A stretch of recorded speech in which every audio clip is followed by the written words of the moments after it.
છે તો કે જીભ ખોરાકને લાળ રસ સાથે ભેળવવાનું કામ કરે છે. શેના સાથે?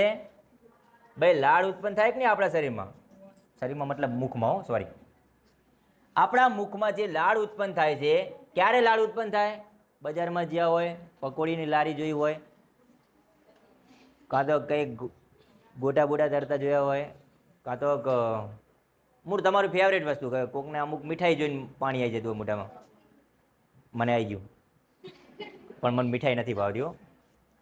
ઓકે, તો એ વખતે તમારા મુખની અંદર લાળ ગ્રંથિમાંથી લાળ રસનો સ્ત્રાવ થાય અને એ લાળ રસની અંદર તમે જે ખોરાક ખાઓ છો કે નહીં, એ ખોરાકને લાળની અંદર ભેળવે છે. કોણ? તો કે જીભ. જીભ ખોરાકને લાળ રસ સાથે ભેળવી અને નરમ કરવાનું કામ કરે છે.